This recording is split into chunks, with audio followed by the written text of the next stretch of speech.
Konflik Hamas dan Israel yang berlangsung sejak Oktober lalu memunculkan gerakan boikot sejumlah produk yang disebut pro-Israel di berbagai negara tak terkecuali di Indonesia. Hal ini tak lain lantaran kekejaman Israel yang disorot dunia dan dianggap sebagai bentuk genosida. Ribuan anak, wanita, dan warga lainnya gugur dalam peperangan ini. Atas kekejamannya, banyak warga negara yang mengutuk Israel untuk segera melakukan gencatan senjata. Namun, karena keserakahannya, Israel justru enggan menghentikan konflik yang sudah menewaskan banyak nyawa ini. Puncak dari kekesalan ini kemudian memunculkan gerakan boikot produk yang disebut pro-Zionis. Seperti salah satu contohnya ada di layanan streaming, yaitu seperti yang kita tahu Disney. Lantas, apakah streaming bajakan bisa menjadi solusi untuk menghindari dukungan terhadap Zionis?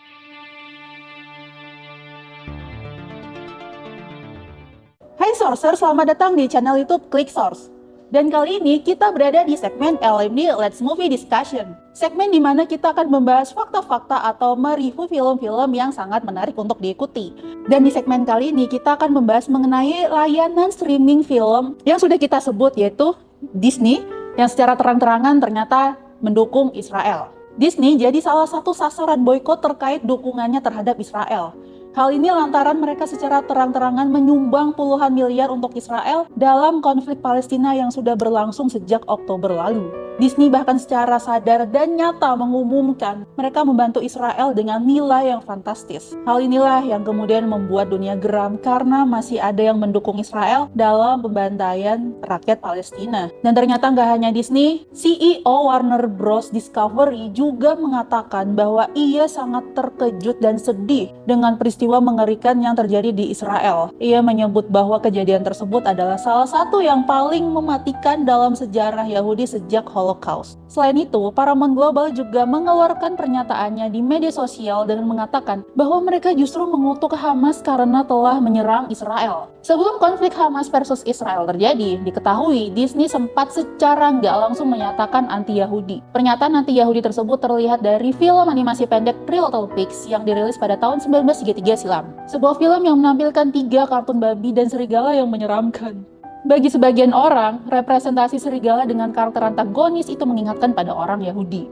Apalagi kostum serigala yang berwarna hitam lengkap dengan topi panjang berujung bundar sangat memvisualisasikan orang Yahudi.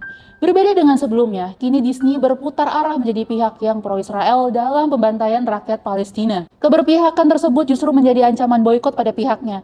Warga Indonesia secara terang-terangan mengungkapkan kekecewaannya dengan berhenti nonton film melalui layanan streaming pro-Zionis sebagai bentuk boikot.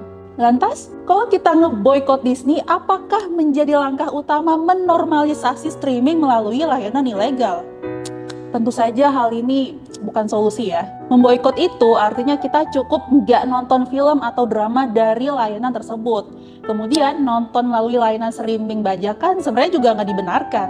Nah, buat sourcers nih, kalian bisa menonton film, drama, atau karya lainnya melalui layanan streaming yang lain yang nggak mendukung Israel. Sebagai salah satu alternatif, kita bisa menonton melalui View Indonesia, Video, iQIYI, WeTV, bahkan iFlix. Dan pastinya masih banyak lagi layanan platform streaming lainnya. Ya, hitung-hitung sekaligus sebagai dukungan kita terhadap produk lokal nggak sih? Biar gimana pun, demi menghargai rakyat di sana yang mengalami penjajahan, kita sebisa mungkin harus bisa tahan buat nggak nonton karya-karya mereka ya.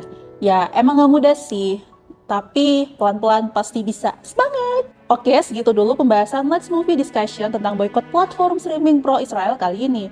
Semua informasi itu berdasarkan hasil login source berselancar di internet.